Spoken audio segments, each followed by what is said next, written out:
ఉదయం వేకువజామున 4 గంటల నుంచి యూరియా బస్తాల కోసం క్యూ లైన్ లో రైతులు కట్టి అవస్థలు పడుతున్నారు. క్యూ లైన్ లో ఉన్న రైతుల అవస్థలను పరిశీలించి వారి దాహార్తికి చంద్రమోహన్ తాగడానికి నీళ్లను అందించి మానవత్వాన్ని చాటుకున్నారు. కానీ కేంద్ర రాష్ట్ర ప్రభుత్వాలకు మాత్రం రైతుల అరిగోసలు వినిపించడం లేదని తీవ్ర నిరాశతో ఆవేదన వ్యక్తం చేస్తున్నారు.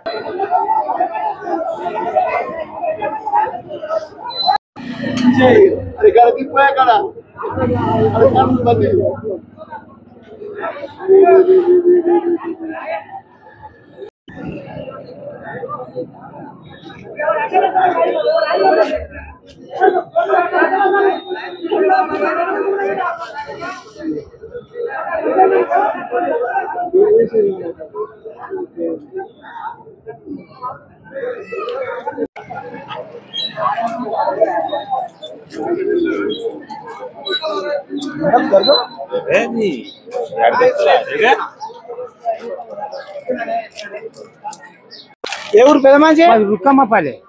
ఏం పేరు నీ పేరు? నా పేరు బుడ్డే. ఎన్ని గంటలకు వచ్చినావు? నేను పొద్దుగాల 5 6 ఎప్పుడు వచ్చినాను. యూరియా కోసం వచ్చా? యూరియా మరి ఇయ్యండి.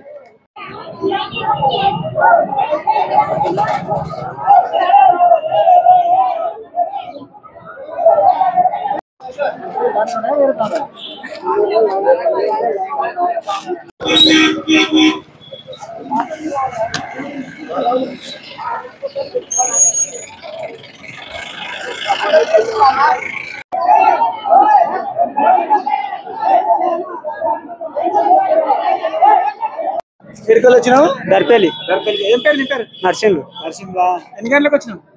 వచ్చిన 6:30. అన్న నా పేరు వెంకటేష్, మెరుగోనపల్లి. నేను ఉదయం 5 గంటల నుంచి ఇక్కడ లైన్లో ఉన్నాము. ఇంత ఘోరమైన పరిస్థితి ఒకసారి మేము అనుకోలేదు. ఎందుకంటే గత 10 సంవత్సరాలు టీఆర్ఎస్ ప్రభుత్వంలో కలిసి సిమెంట్ బస్తాలు ఇట్లా సాగుకార్దానికి ఫోన్ చేసి ఎట్లా పంపిస్తారో యూరియా అట్లా వచ్చేది ఇంతకుముందు. ఈ కాంగ్రెస్ ప్రభుత్వం వచ్చినందుకు వాళ్ళు ఆయన చెప్పిన వాస్తవానికి నేను పాత రోజు చేస్తున్నాడు కాబట్టి ఇవే పాత రోజులు చూడండి, ఒకసారి మార్పు అన్నారు అందరూ. ఇలాంటి మార్పు మన జీవితాల్లో మళ్ళీ చూడమనలే అనుకుంటా. సూర్య నేనైతే నాకు తెలిసినంత వరకు ఎప్పుడో మన రాజశేఖర రెడ్డి ఉన్నప్పుడు చూసింటి ఒకసారి, మళ్ళీ ఇప్పుడు సేమ్ రిపీట్ అయింది. కానీ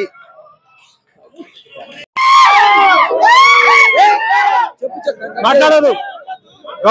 గౌరవనీయ కలెక్టర్ గారికి తెలియజేయడం ఏమనగా విషయము నిన్నటి నుంచి పేపర్లో కానీ న్యూస్ లో కానీ జిరాక్స్ ఉంటేనే ఇస్తామని చెప్పారు. ఇప్పుడు నెక్ ఆఫ్ ది మూమెంట్ లో ఒరిజినల్ బుక్ కావాలని చెప్తున్నారు. ఒరిజినల్ పట్టాదారు పాస్బుక్ మరియు ఆధార్ కార్డు కావడం వలన ఈ ప్రజలకు సమస్య అనేది ఎదురవడం జరుగుతుంది. ఇదే విషయాన్ని ఒకరోజు ముందు సర్క్యులేట్ చేసినట్లయితే అందరూ రైతులు సకాలంలో ఒరిజినల్ బుక్కులు కానీ ఒరిజినల్ ఆధార్ కార్డు కానీ తమ ఎంబడి తీసుకొని వచ్చేవారు.